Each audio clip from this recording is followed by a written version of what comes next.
Hello everyone, welcome back to my channel. It's time to tell the story. Zombie ഡിറ്റക്റ്റീവിന്റെ രണ്ടാമത്തെ എപ്പിസോഡിലേക്ക് എല്ലാവർക്കും സ്വാഗതം. ശരിക്കും ഈ ഒരു രണ്ടാമത്തെ എപ്പിസോഡ് തൊട്ടാണ് കഥയിലേക്ക് കടക്കുന്നത്. അപ്പോൾ ഈ ഒരു എപ്പിസോഡിന്റെ തുടക്കത്തിൽ തന്നെ കാണിക്കുന്നത് കൊടും കാട്ടില് അവിടെ ഒരു കല്ലറ, അതിനു മുമ്പിൽ ഒരു കറുത്ത വസ്ത്രം ധരിച്ച ഒരാള്, തൊപ്പിയൊക്കെ വെച്ചിട്ട് ഒരു പുള്ളിക്കാരൻ. ആ ഒരു കല്ലറ പുള്ളിക്ക് വേണ്ടപ്പെട്ട ആരുടെയോ ആണ്. പുള്ളി ആ ഒരു കല്ലറയുടെ മുമ്പിൽ ആ ഒരു മരിച്ച ആൾക്ക് വേണ്ടിയിട്ടാണെന്ന് തോന്നുന്നു. ഭക്ഷണവും മദ്യവും എല്ലാം വെച്ചിട്ടുണ്ട്. ഇതേ നേരം നമ്മുടെ നായകൻ സോംബി, പുള്ളിക്കാരൻ ആ ഒരു കാടിന്റെ മറയില് ഇതെല്ലാം ഒളിച്ചിരുന്നിട്ട് ഇതിന്റെ എല്ലാം സ്മെല്ലടിച്ച് പുള്ളിക്കാരൻ വെള്ളം ഇറക്കി അവിടെ ഇരിക്കുന്നുണ്ട്. ഇന്നേരം ആ ഒരു പുള്ളിക്കാരൻ കാടിന്റെ ഉള്ളിൽ നിന്ന് നമ്മുടെ സോംബി കിടന്ന് പരതുന്ന ശബ്ദം കേട്ടിട്ട് ആ ഭാഗത്തേക്ക് തിരിഞ്ഞു നോക്കാണ്. പുള്ളി കരുതാണ് അത് വല്ല ചെന്നായോ അതുപോലെയുള്ള വല്ല കാട്ടുമൃഗം ആയിരിക്കുമെന്ന്. അങ്ങനെ പുള്ളിയുടെ കയ്യിലുള്ള ഒരു പച്ചമാംസത്തിന്റെ കഷ്ണം പുള്ളി അങ്ങോട്ട് എറിഞ്ഞിട്ട് കൊടുക്കാണ്. നമ്മുടെ സോംബിയും കിട്ടിയതായിന്ന് കരുതി അത് സന്തോഷത്തോടെ എടുത്ത് കഴിക്കാൻ നേരം ആ ഒരു പുള്ളിക്കാരനെ വേറെ ആരോ ഒന്ന് തലക്കടിച്ച് കൊലപ്പെടുത്താണ്. ശേഷം ആ ഒരു പുള്ളിനെ ആ ഒരു മാസ്ക് വെച്ച അയാള് വലിച്ച് കൊക്കയുടെ താഴേക്ക് ഇടാണ്.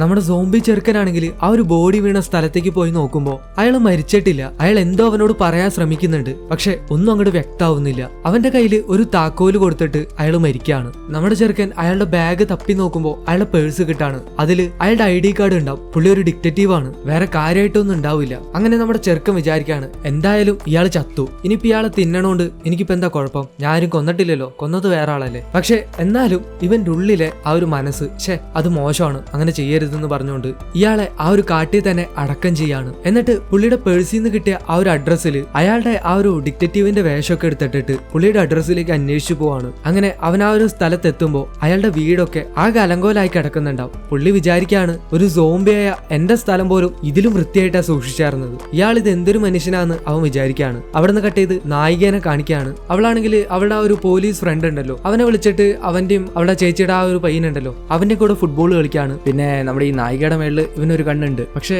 അവനത് അവളോട് പ്രകടിപ്പിക്കുന്നില്ല. കട്ട് ചെയ്ത് വീണ്ടും നമ്മുടെ നായകനെ കാണിക്കാണ്. ഇവനാണെങ്കിൽ ആ ഒരു ഡിറ്റക്റ്റീവ് കിം, അതാണ് പുള്ളിയുടെ പേരാറുന്നത്. ആളുടെ വീട്ടിൽ ഫ്രിഡ്ജിലുണ്ടായ ഭക്ഷണമൊക്കെ എടുത്ത് കുത്തിക്കയറ്റിട്ട് ഇവനത് പറ്റണില്ല. കാരണം എന്താന്ന് വെച്ചാൽ ഇവനൊരു സോംബി ആണല്ലോ. പുള്ളി അപ്പൊ തന്നെ അതെല്ലാം ഛർദ്ദിച്ചും കളയുന്നുണ്ട്. അങ്ങനെ പുള്ളി ഇങ്ങനെ വിശന്നിരിക്കുന്ന സമയത്ത് ആ ഒരു ഓഫീസിന്റെ വിൻഡോയില് രണ്ട് പ്രാവുകൾ വന്നിരിക്കുകയാണ്. എന്നാ പിന്നെ പ്രാവിനെ എന്നെ പിടിച്ച് തിന്നേക്കാന്ന് വിചാരിച്ചിട്ട് അതിട്ട് നിങ്ങളെ പിടിക്കാനായിട്ട് നോക്കുന്ന നേരം ഓപ്പോസിറ്റ് മറ്റേ ഡിറ്റക്റ്റീവ് ഉണ്ടല്ലോ, ആ ഒരു തടിയൻ, അയാളും പുള്ളിയുടെ അസിസ്റ്റന്റും കൂടെ ഇതെല്ലാം വാച്ച് ചെയ്തുകൊണ്ടിരിക്കുകയാണ്. ഇവരുടെ രണ്ടുപേരുടെയും ഏജൻസി അടുത്തടുത്താണ്, പക്ഷെ ഇവരങ്ങനെ നേരിട്ട് പരിചയപ്പെട്ടിട്ടുമില്ല, അതായത് ശരിക്കുള്ള ഡിറ്റക്റ്റീവ് ആയിട്ട്. അതുകൊണ്ട് തന്നെ അത് ശരിക്കുള്ള ഡിറ്റക്റ്റീവ് കിം അല്ല, ഒരു സോംബി ആണെന്ന കാര്യമൊന്നും ഇയാൾക്ക് അറിയില്ല. അവിടുന്ന് കട്ട് ചെയ്ത് നായികയുടെ വീട് കാണിക്കാണ്. അവിടെ പുള്ളിക്കാരത്തിന്റെ ചേച്ചിയുടെ ഹസ്ബൻഡ്, പുള്ളിക്കാരന് ഈ ഒരു സിനിമ പ്രാന്താണ്. അതുകൊണ്ട് തന്നെ പുള്ളി ഇപ്പൊ ഒരു സ്ക്രിപ്റ്റ് എഴുതുന്നുണ്ട്, അതൊരു സോംബി പടമാണ്. അങ്ങനെ പുള്ളി അതിനു വേണ്ടിയിട്ട് റിസർച്ച് ചെയ്യുമ്പോൾ റീസെന്റ് ആയിട്ട് കാട്ടിൽ നിന്ന് മൃഗങ്ങളെ തലയില്ലാതെ കണ്ടെത്തിയിട്ടുണ്ട്. ചിലപ്പോ ഇതെല്ലാം സോംബികളുടെ പരിപാടിയായിരിക്കും എന്ന് പുള്ളി നമ്മുടെ നായികനോട് പറയുന്നുണ്ട്. അവർക്ക് മൃഗങ്ങളുടെ തലയാണ് ഒരുപാട് ഇഷ്ടം പറയാണ്. ഇന്നേരം അയാളുടെ ഭാര്യ, അതായത് നമ്മുടെ നായികയുടെ ചേച്ചി അവിടേക്ക് വന്നിട്ട് അയാളോട് പറയാണ്,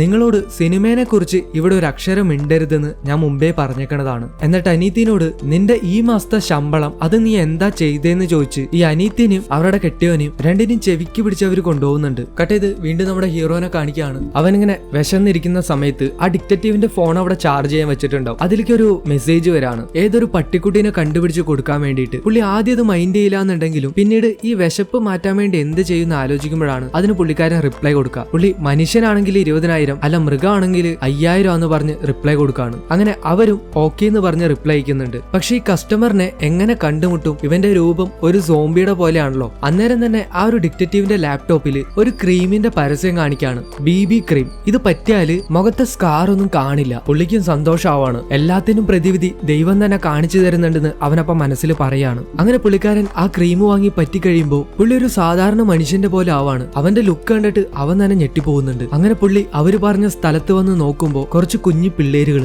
ഇവരാണ് ഇവന് മെസ്സേജ് അയച്ചേക്കണത്. അവരെ പട്ടീനെയാണ് കാണാണ്ടായിക്കണേ. ഇവനും ആ എന്തെങ്കിലും ആവട്ടെ, നമുക്ക് കാശ് കിട്ടിയാൽ മതിയല്ലോ എന്ന് വിചാരിച്ചിട്ട് അവരുടെ അടുത്ത് പൈസ എടുക്കാൻ പറയുമ്പോൾ ആ പിള്ളേരാണെങ്കിൽ ഒരു 50 പൈസയുടെ കോയിൻ എടുത്ത് അവന്റെ കയ്യിൽ വെച്ചു കൊടുക്കാണ്. അവന്റെ ചങ്ക് തകർന്നു പോവാണ്. എല്ലാ പ്രതീക്ഷയും അതോടുകൂടെ തീരാണ്. അവനും പറയാണ്, എനിക്ക് മിഠായി വാങ്ങാനല്ല, ഞാൻ 5,000 അല്ലേ ചോദിച്ചെന്ന് പറയാണ്. ഇന്നേരം ആ പിള്ളേരും, അയ്യോ ചേട്ടാ ഞങ്ങളുടെ കയ്യിൽ അത്രയൊന്നും ഉണ്ടാവില്ല, നിങ്ങൾ 5 എന്നല്ലേ പറഞ്ഞെന്ന് അവര് പറയാണ്. പക്ഷെ ഇവൻ 5 എന്ന് ഉദ്ദേശിച്ചത് ശരിക്കും 5,000 ആണ്. പക്ഷെ ഈ പിള്ളേര് 5 പൈസ കണ്ടാണ് കൊണ്ട് കൊടുത്തേക്കണത്. ഈ പിള്ളേരാണെങ്കിൽ നിങ്ങൾ ശരിക്കും ഒരു ഡിറ്റക്റ്റീവ് തന്നെയാണോ, നിങ്ങളെ കണ്ടിട്ട് അങ്ങനെ തോന്നണല്ലോ എന്നെല്ലാം പറയുന്ന നേരം നമ്മുടെ ചെറുക്കൻ ആ പിള്ളേരോട് തല്ലുപിടിക്കാൻ നിൽക്കുന്നുണ്ട്. ഞാൻ ശരിക്കും ആരാന്ന് അറിഞ്ഞാല് നിങ്ങൾ നിക്കറയും ഉള്ളൂടെ ചെറുക്കാന്ന് പറഞ്ഞ് ആ പിള്ളേരെ പേടിപ്പിക്കുകയാണ്. ഇന്നേരം ആ പയ്യന്റെ കൂടെയുള്ള ഒരു പെങ്കൊച്ച്, നീ ആ കാശ് തിരിച്ചു വാങ്ങി നമുക്ക് ക്ലാസ്സിൽ പോവാൻ നേരാ എന്ന് പറയുമ്പോൾ നമ്മുടെ ആളാണെങ്കിൽ ആ കാശ് ആ പിള്ളേർക്ക് തിരിച്ചു കൊടുക്കാണ്ട് അവരെ പറ്റിക്കാൻ നോക്കാണ്. തന്ന കാശ് ഒരിക്കലും റീഫണ്ട് ഇല്ലാന്ന് അവൻ അവരോട് പറയാണ്. ഇപ്പൊ ആ പിള്ളേരും അവനെ വിടാൻ ഉദ്ദേശമില്ല, അവനവര് പിടിച്ച് വലിക്കുന്നുണ്ട്. ഇതേ സമയം തന്നെ നമ്മുടെ നായിക അവൾ ആ വഴി വരുന്നുണ്ടാവും. അവളുടെ ചേച്ചിയുടെ മോനാണ് ഈ തക്കടുമുണ്ടൻ ചെറുക്കൻ. അവൾ അങ്ങോട്ടേക്ക് വന്നിട്ട് തനിക്ക് നാണാവില്ലോടോ പിള്ളേരെ പറ്റിക്കാന്ന് പറഞ്ഞ് നമ്മുടെ നായകൻ സോംബിനെ ചീത്ത പറയാണ്. അവളുടെ ആ ഒരു അസിസ്റ്റന്റ് ഉണ്ടല്ലോ, പുള്ളിയുടെ കൂട്ടുകാരൻ, അവനോട് പറയുന്നുണ്ട്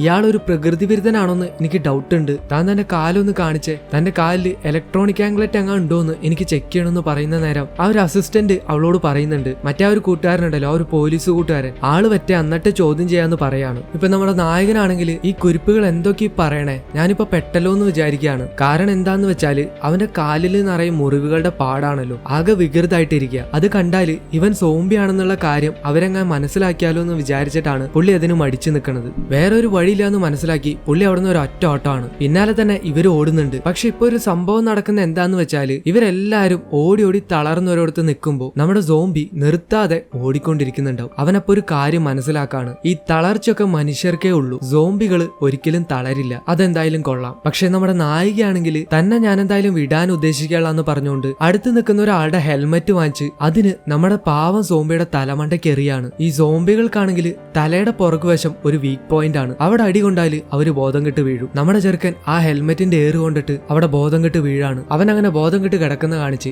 ഈ എപ്പിസോഡ് അവസാനിച്ചേക്കാണ്. രണ്ടാമത്തെ എപ്പിസോഡ് എല്ലാവർക്കും ഇഷ്ടമായെന്ന് വിചാരിക്കുന്നു. അടുത്ത എപ്പിസോഡായിട്ട് ഞാൻ വേഗം തന്നെ വരുന്നതായിരിക്കും. അതിനു മുമ്പ് വീഡിയോ ഇഷ്ടപ്പെട്ടെങ്കിൽ ഒന്ന് ലൈക്ക് ചെയ്യുക. പിന്നെ എന്നെ സപ്പോർട്ട് ചെയ്യണമെന്ന് തോന്നുന്നുണ്ടെങ്കിൽ എന്റെ ചാനൽ ഒന്ന് സബ്സ്ക്രൈബ് ചെയ്താൽ നന്നായിരിക്കും. നിങ്ങളുടെ ഫ്രണ്ട്സ് ആരെങ്കിലും ഇങ്ങനെ ഈ മൂവി എക്സ്പ്ലനേഷൻസ് ഒക്കെ കാണുന്നവരുണ്ടെന്നുണ്ടെങ്കിൽ അവർക്ക് എന്റെ ഈ ചാനൽ ഒന്ന് ഷെയർ ചെയ്ത് കൊടുക്കുക. അത് വളരെ വളരെ നന്നായിരിക്കും. ഏറ്റവും കൂടുതൽ ആൾക്കാർക്ക് ഷെയർ ചെയ്ത് കൊടുക്കുന്ന ആൾക്ക് നാരങ്ങ മുട്ടായി സമ്മാനം. അപ്പൊ ഓക്കെ, ഇനി അടുത്ത വീഡിയോയിൽ കാണാം. അതുവരേക്കും അന്നാര സമാന.